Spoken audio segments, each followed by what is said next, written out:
it'll be a grind. Need our fans to be nice and loud again this week. Should be a heck of a ball game. Brought to you by Miller Lite and Luther Auto. And now, to kick off your NFL weekend, this is Vikings Live. What's going on, everybody? Welcome to the TCO Studios, and I'm Paul Allen. This young man over here is Ron Johnson, one of the greatest receivers in the history of Golden Gophers football. What happened last week doesn't happen Saturday. Your team wins, right? It's a cinch. Well, beating the Cleveland Browns is not exactly the biggest cinch in the world. That's why we are here with Vikings Live to break the game down with this second to none panel and your host, Hobie Artigue. PA, you're one of a kind. Thank you very much. Welcome to our first edition of Vikings Live, back in TCO Studios for the first time in 2 years. Alongside Ron Johnson and ESPN's Courtney Cronin, I'm Hobie Artigue. Dawn Mitchell will join us as well in just a little bit. But guys, the Vikings, after that 0-2 start, kind of turning things in the right direction, getting their first win of the year against a team they hadn't beaten in so many years. Ron, how big was that win if you can quantify it against Seattle? Well, it's huge because it was Seattle, and nobody expected them to win that. A lot of people just assumed that Seattle would just win this one. But, again, being at home, I think that was a huge help. And this team has not been bad. I mean, they've just lost. So they haven't been bad. That's the biggest difference. So the team is good. I thought you are what your record states you are, but Ron says differently. No, I mean, I was really impressed by the way that they came out on offense. I mean, they've been hot the last 2 games in the first quarter. When you see the numbers about Kirk Cousins' last 10 games, 13 touchdowns in the first half, 0 interceptions. Something about those first 30 minutes of the game, he seems to play his best. And Courtney, you bring up some of those numbers, and a big reason why the offense is playing so well is because of the play of the quarterback, and that's Kirk Cousins. If we look at his first 3 games of the season, they have been just downright impressive. Week 1 looked really good with 2 touchdown passes. Week 2, he had 3 touchdowns. The same goes for week 3 as well. But you mentioned it, the big point, no interceptions. At this time last year, he had 6 picks. It's just incredible the way he's turned things around. And also a passer rating of 100+ to start the season, the first time that's ever happened in his career.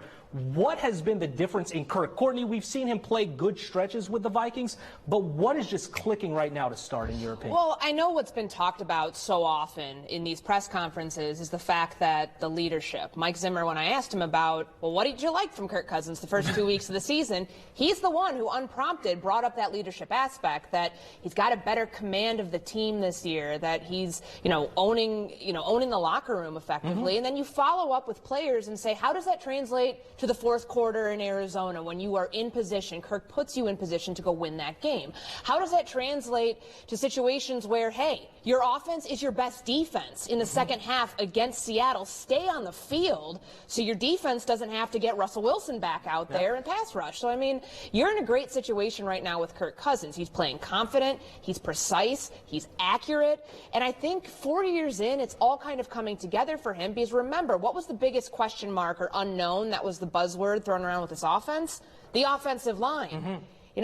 For the way that he had to perform from week 1, all those penalties, to where we've seen the turnaround 3 weeks in, he looks pretty good. And Ron, quick throws, deep throws, he's kind of doing it all. Yeah, I mean, I'm going to give my hats off to Kubiak. We were all talking about what his offense going to look like. I see some simple things, and we talked about it on the post-game show last week. Kirk Cousins comes up to the line, 5-man protection, 5 guys, 6 guys at the line.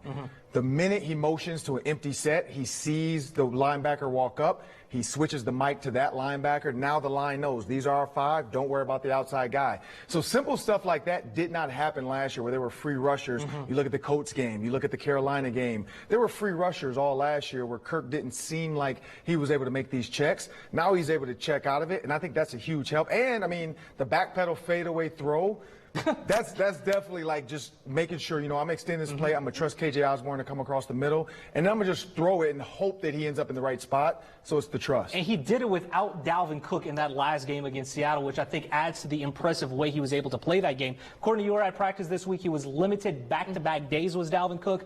Where do you gauge him going into Sunday? Well, Friday's going to be a really important day when you take a look at the injury report and where this team, might want to go with Alvin Cook. Maybe they want to give him another week of rest. Remember, this is a 17-game schedule. So you don't want to put him in a situation where he might re-injure that ankle in week 4, and then you kind of have to take a step back. But I think they're very confident with what they have in Alexander Madison. 112 yards rushing against Seattle, ties a career high. But, you know, the screen game is what they really got a lot of with their running backs last week. 6 catches, 59 yards is also a career high for Alexander Madison. I mean, that's where he can affect the game again. Ron, what made Madison's performance just so dynamite last week? I mean, it was awesome as far as stats, but there was a lot of plays he left on the field. You know, there was a screen he could have cut back right and probably still been running to this day.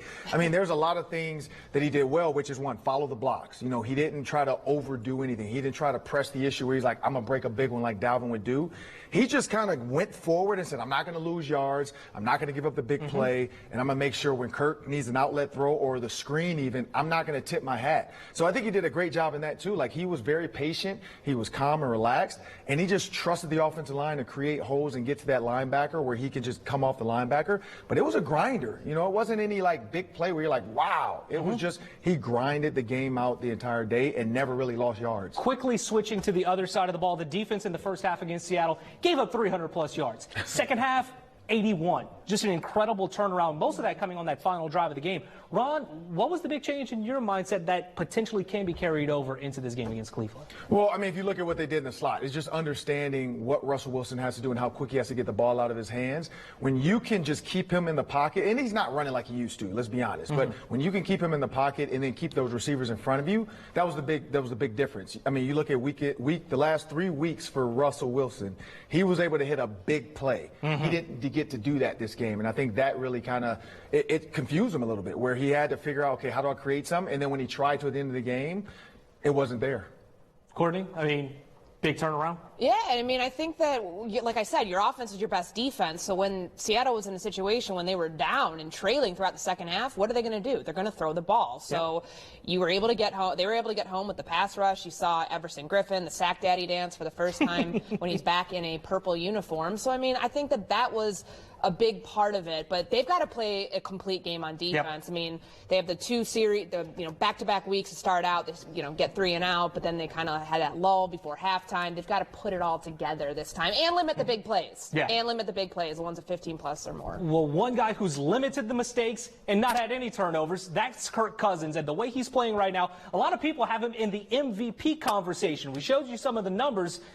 Don't be laughing, Ron, because his numbers are good right now. I'm just laughing because Ron's laughing. Ron, the numbers are good right now. He's kind of a front runner in that aspect. And for more on the way Kirk Cousins is playing and what his teammates have to say about that performance, Dawn Mitchell joins us now for more. Hey, Dawn. Yeah, Kirk Cousins is playing great. And one of the best things about it is people are saying it's multifaceted, right? He's poised. He's accurate. He's also having an X factor and a huge O-line in front of him. So what is it this year? Is it the fact that he does have these leadership skills, right? Is it that he's sitting down with Mike Zimmer and going through tape? Or is it also that he's having a little bit more fun with his teammates? Well, it could be all of the above, and it's certainly working. Cousins throws for the end zone. It's Jefferson who's got the touchdown. It's just fun watching him turn it loose, man. Seeing his attitude coming to the sideline. I figured it was on the goal line one time we scored. And I seen him go to the sideline. And I was like, yeah, he fouled it. Kirk Cousins is on a torrid pace. 88 of 119 for 918 passing yards and 8 touchdowns with 0 interceptions. In addition, he's having fun. Alexander Madison says this year Cousins has swag and gave some credit to his locker being right next to Justin Jefferson's now. We're right next to each other. I mean, he listens to the different music that I play in the locker room. He always asks me different questions about it and different stuff. He's funny. Kirk's hilarious. Hey, if this is the byproduct, let him do stand-up in a clean pocket. Whatever the additional secret sauce is, keep pouring. And it was fun to watch. I told him he hit a fadeaway in the game. He watched Kyler Murray on the week. It was fading away. That was one of the best plays I've seen him. He was fading away. He dumped it off and got up. He knew he hit his guy. He's being kind. He's being a good teammate. He told me as he left right now that he greased you guys up for me. So now I know what he meant. my job is to just stay consistent, keep working, and try to put good things on tape. For 3 weeks straight, it's been a Cousins sizzle reel. Now they want 4. Once he's comfortable, we give him a clean pocket. Best in the game, man. I know Ron might not think so, but right now he is one of the best in the game. And Justin Jefferson even said, you know what, maybe he likes learning from a guy that's like 22 years old. Maybe he's keeping him young and hip. But either way, he's having fun, and it's off the field, but also when the live bullets are flying on the field, you can see it as well. Maybe that's the secret sauce. All we know is they want it to happen on Sunday against the Browns. Back to you guys. All right, Dawn, thank you very much. One guy who might know some of Kirk Cousins' secrets, by the way, that's a guy he spent a lot of time with as a coach here in Minnesota, and that's Kevin Stefanski, who's now the head coach with the Cleveland Browns. Cleveland looks pretty good, 2-1 coming into this game. Ron, what stands out about what the Browns are doing this season? Well, I mean, they're able to get it done with Donovan Peoples-Jones, and then you had Jarvis Landry. Now he's out. Now Odell Beckham's back. So they're finding ways to create. But when you look at the plays later, you'll see it's really just looking at the disadvantage or where they have the advantage. And that's what I think the big thing is for Stefanski, giving Baker the thing. You see Kevin Stefanski right there, Courtney. How similar do the Browns look to what he was doing here versus what they're doing over in Cleveland? I think offensively there's a lot of similarities because of that Kubiak-Shanahan offense when he took over play calling duties in 2018, and then that translated into him being the full-time OC. Like, he was running a version of that offense. So they've got 2 great backs, Nick Chubb, Kareem Hunt. I'll say it again, 9 sacks for that defensive line. Like, you don't want 5-man protection straight up against that. You need some max protection there. Use your tight ends in protection this week and keep Kirk Cousins upright. And they're throwing to the tight ends as well in that offense. They love their 3 tight end sets. My goodness. But also Odell Beckham Jr. back in the mix. Granted, Jarvis Landry on IR. But, Ron, as we break down some of the film, Odell coming back into the mix, certainly helping out the Browns in many, many ways. Yeah, and what you're going to see here is just Odell Beckham has a choice route. And so he's going to see that he knows his man protection. He also knows that he has a zone hole. And all he's doing is he sees the hole, but he also knows he has a choice. There's no way he can beat the DB over the top. So him and the quarterback have a predetermined knowledge, and some people call it a Tampa route, where you're basically high-lowing the safety. And now it's just going to be double outs and double goals. Same thing. It's 3-step drop, and he's throwing it on time. And that's the key. If he throws it late, that safety can get over. He's just going to throw a back shoulder fade, trusting Odell Beckham. And, again, that's just Stefanski spreading the guys out, understanding there's 6 rushers. I got 6 blockers. That means I got man in the back end, and I'm going to let my athletes beat you man to man. I think Baker Mayfield at the line is doing a great job of identifying, if you give me 6 and I got 6, I'm going to trust my guys to block you, and that's where Zimmer's going to have to create pressure somehow, some way. And you mentioned Baker Mayfield because the Vikings have played 2 scrambling-ish quarterbacks in Kyler Murray and then also in Russell Wilson, but Baker Mayfield using his legs too, maybe not in the instances he should, though, Courtney. Yeah, it's not going to be the same situation that you had with Kyler Murray and with Russell Wilson, but you see this one, he's got Odell Beckham about 15 yards downfield, and he's open, but he's going to feel the pressure around the left side of the offensive line collapsing, and he's going to take off, try to run towards the sideline, shy of the first down, but he's got that ability once he gets out of the pocket to make something work. Now, on this one, he's in shotgun, and he leaks out. I mean, he sees the safety, and he's like, I'm concerned about that, or he's just going to roll towards the sideline. I think the big thing that's to their advantage. I asked Adam Zimmer about this earlier today, and he told me, I think Baker does a good job once he gets a read and his read is not there. He gets out of the pocket and tries to create. Well, it's not working in his favor so far this year. I mean, you look at this guy and you realize he has a 3.3 QBR this season on plays outside of the pocket. Wow. That's the 3rd worst in the NFL. Wow. Last year, he finished 3rd best. So, I mean, something there I think isn't clicking just yet. Maybe it's the offensive line. Maybe he's just trying to, he's made a lot of changes this offseason to kind of his whole routine. So we'll see. But, I mean, again, it's not the same type of quarterbacks they faced the last 2 weeks. So maybe this is a little bit more of an advantage for the Vikings. Well, this Vikings team trending in the right direction, and a player who is doing that is KJ Osborne, the 2nd-year wide receiver, really showing up, catching balls from Kirk Cousins and even Justin Jefferson. And coming up next here on Vikings Live, Paul Allen is going one-on-one with the Miami Hurricane, getting ready to play against the Cleveland Browns this weekend. Stay tuned. Much more Vikings Live coming up after the break.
You're watching Vikings Live.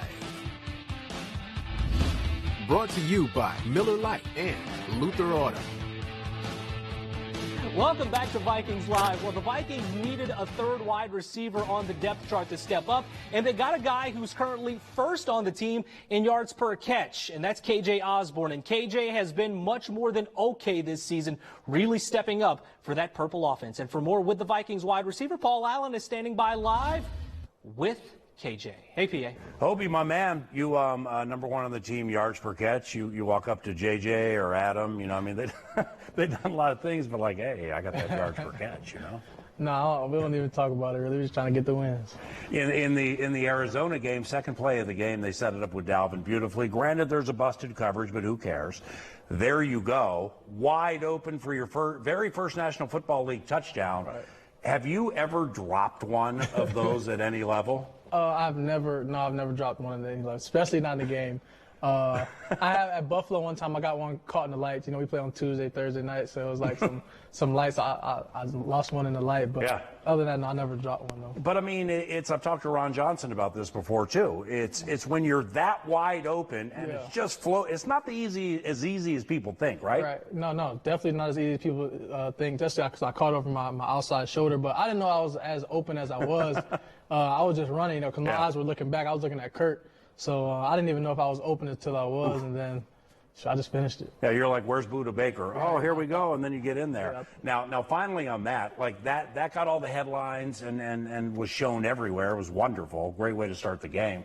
My favorite parts of the game came the two plays before the missed kick, where here you are, second-year guy, and Kirk finds you 2 times in the biggest part of the game. Right. How did that feel? It felt great. Just trying to put my team in that situation to win, you know, try to set up a nice field goal. You know, it's just a kind of a read that he really doesn't usually throw during the game, or excuse me, during practice.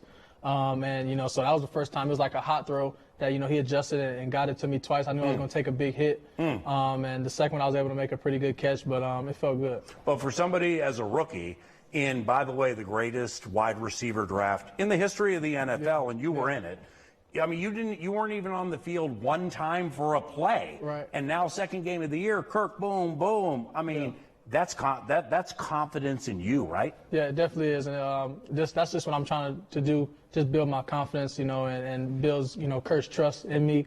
I was able to make some big plays down the stretch in the first game, able to do it again in the second game. So, you know, just try to be consistent and try to win. So after I'm out there on the field, like, all the rest of the stats and how many times I've been out there, all of it doesn't matter. You're just playing ball. Your wide receivers coach, Keenan McCardell, I mean, he had a phenomenal long career. Yeah. How important has Keenan been when it comes to instilling confidence in you?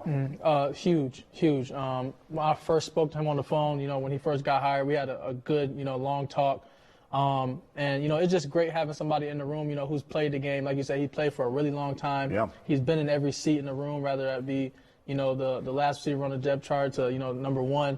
So he's, you know, instilled a lot of confidence in me. You know, I have his trust, and I think that's really huge, and that's helped, you know, progress my game. And in that 2020 wide receiver draft, at least as of now, we got the best of the bunch, and Justin just stole the show last year. Right. Jerry Jeudy's hurt. Right. You know, Ayuk and Claypool and Higgins. I mean, it all the way to Darnell Mooney, man. I mean, and now, but it's like for you, Ruggs, Freddie Swain, you guys were in that draft. Yeah. It doesn't always click that quickly for everybody, right? I mean, it took a year. Right, it doesn't. And, you know, you just got to just wait your turn. You know, just let it play out how it's supposed to play out. You know, just continue to work. I didn't let that stuff, you know, get to me or get down. You know, I just work. That's what I do. I'm a blue-collar guy. And I just put my head down and work. And, you know, eventually when my time comes, you know, it's going to come to light. The Vikings offense versus Cleveland's defense. What tell us about that? They play a little similar defense to what we seen last week in Seattle. They'll play some cover 3. A lot of teams, you know, they play man-to-man, you know, in those third down situations. They'll play a little bit more too high. You know, obviously they have, you know, really good, you know, edge rushers. So, you know, we got to, you know, block those guys up because they can be a problem. But at the end of the day, it's about what we do. That's just with any team we play. You know, that's something that we're trying to, you know, take account of here in our locker room. Like, you know, there's a lot of big-name guys out there, but, you know, we got some guys here too. And, you know, we want to bring that swag back. You know, the Vikings, you know, we're a good football team. So it's about what we do, and we're just going to go out there and execute. Be a heck of a game, noon at US Bank Stadium. Good luck to you, man. Thank you very much. Great start. KJ Osborne, Hobie's off to a great start. Hopefully they beat the Browns. Yeah. We shall see on Sunday, PA. Thank you very much. Still much more to come here on Vikings Live as the Vikings hope to continue their nice start to the season, trying for back-to-back wins. We give you the keys against Cleveland when we return.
Welcome back to Vikings Live. Brought to you by Miller Lite and Luther Auto. Well, the Vikings started the season with 2 straight losses, but now they're trying to make it 2 straight wins, getting in the winning trend. And for more on how the Vikings can do that, we go to Paul Allen with his Words Eye View. PA, how did they get back-to-back at US Bank? Words Eye View is an ode to the fans. I mean, we didn't have them there last year, and it was terrible. And Russell Wilson, HOF quarterback to be, he's seen everything. You ain't going to fluster him. You're not going to throw him off his spot. Now his center, who hadn't even started 10 games, holy cow, you guys at that game changed everything and really aided a Vikings victory. Sunday at noon, US Bank Stadium, they need it again. As loud as you can be because you're back congregating, watching your favorite team. That's the Words Eye View. All right, PA, thank you very much. I asked Eric Kendricks earlier today, what was it like playing in front of fans? He said it was game-changing. We'll see if that's going to be the case on Sunday as well. But time now for the Vikings' keys to victory. And Ron, let's begin with you. How do the Vikings, what's step number 1 in getting that win on Sunday? Well, Courtney alluded to it. The offense is the best defense. If you stay on the field, what is that, third down? Last week, 64% on third down for getting first downs or touchdowns, which was second only to the Rams. 2 weeks before that, those 2 weeks, they were 30%, which was second to last. So they made a huge jump from going second to last to second, and they got to keep going that way. Courtney, how they get it done? I think you've got to force Baker Mayfield into some bad situations. We know that this is somebody who likes to take a lot of risks, and he has 2 interceptions on the season, probably some plays that he wish he would have had back. Take away the backside boot. You know exactly what's going to happen within this offense because you saw it here, because Kevin Stefanski ran a version of it here. Take away any chance that Baker Mayfield has to make this miraculous play because he likes to take chances. So he's going to test your secondary, be on the winning side of that. Thursday Night Football tonight. It starts on Fox 9 next week, but the Bengals and the Jaguars, who you got quick? I'm going Bengals because he's acting like Peyton Manning his rookie year. Yeah. So. I'm going with the Bengals, too. I'll go with the Bengals, too. All right, still much more to come here on Fox 9 this weekend whenever it comes to the Vikings. Vikings Game Day Live begins at 9:30 a.m. at U.S. Bank Stadium as we break down what's to come against the Browns. For Ron Johnson, Courtney Cronin, Paul Allen, and Dawn Mitchell, I'm Hobie Artigue. We'll see you next time as Vikings Live gets the season started right here.